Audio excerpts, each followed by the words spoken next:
Voyaga yetmagan o'smirlarning avtomashina boshqarishi yo'l harakati xavfsizligidagi jiddiy muammolardan biriga aylanib bormoqda. Yo'l patrul xizmati xodimlari tomonidan o'tkazilayotgan reydlarda voyaga yetmagan haydovchilar aniqlanib, ularga nisbatan qonuniy choralar ko'rilyapti. Avtomashinalar esa jarima maydonchasiga joylashtirilib, ota-onalar ogohlantirilmoqda.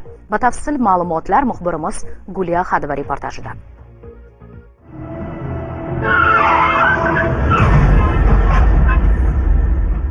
So'nggi yillarda voyaga yetmagan o'smirlarning transport vositalarini boshqarishi jiddiy muammo sifatida qayd etilmoqda.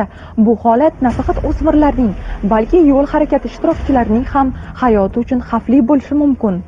Statistik ma'lumotlarga ko'ra, voyaga yetmagan o'smirlar ishtirokidagi yo'l transport hodisalari umumiy avtohalokatlarning qariyb 8-10% tashkil etadi. Tadqiqotlar shuni ko'rsatadiki, o'smirlarning 65% avtomobilni boshqarish chog'ida xavfsizlik kamaridan foydalanmaydi. 40% dan ortig'i esa tezlikni oshirishga moyil bo'ladi. Eng achinarlisi, bunday hodisalarning katta qismi tungi vaqtlarda sodir bo'ladi. Toshkent shahar Ichki ishlar bosh boshqarmasi, yo'l harakati xavfsizlik boshqarmasi tomonidan kunduzi va tungi reydlar vaqtida ayrim holatlarda maktab o'quvchilari tomonidan ham afsuski mashina boshqarish holatlari ko'rmoqdamiz. Shahrimiz aholisi mehmonlariga, ota-onalarga iltimos qilamiz, tavsiya qilamiz. Hech qachon farzandingizga, yaqinlaringizga voyaga yetmagan maktab o'quvchilariga mashina kalitini bermang va ular bilan bog'liq og'ir oqibatli holatlarni, o'lim bilan bog'liq holatlarni, hattoki ana shu tan jarohat holatlarini ko'rganmiz. Mana shu yerda ham hozirgi o'tkazilgan tadbir jarayonida maktab o'quvchisi tomonidan mashina boshqarish holati aniqlandi. Yonida ham boshqa maktabning o'zini sinfdoshlari ham birga kelayotgani aniqlandi va aniqlangan holat bo'yicha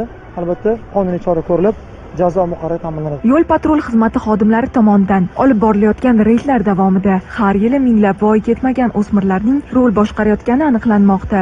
Shu kabi holatlardan biri kuni kecha kameramiz nishonida bo'ldi. Unga ko'ra, 2009-yilda tug'ilgan fuqaro do'stlari bilan akasiga tegishli bo'lgan Gentra rusumli avtomobilni olib qochgan va shahar ko'chalarida harakatlangan.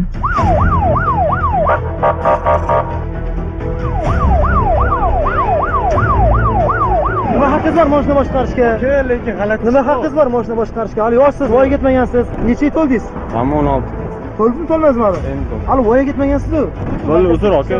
Uzr aka. Voyaga yetmagan o'smirlarning rul boshqaruvida o'tirishi jamiyat oldidagi dolzarb muammolardan biri. Tajribasizlik, qoidalarga beparvolik va mas'uliyatsizlik ko'plab fojialarga sabab bo'lmoqda. Bu holatni kamaytirish uchun ota-onalarning nazorati, maktab va ta'lim muassasalarida yo'l harakati madaniyatini kuchaytirish hamda huquqni muhofaza qiluvchi organlarning qat'iy choralar ko'rishi muhim ahamiyatga ega. Bu kun Guli Ahmadova, Bekzodjon Zokirov, Toshkent.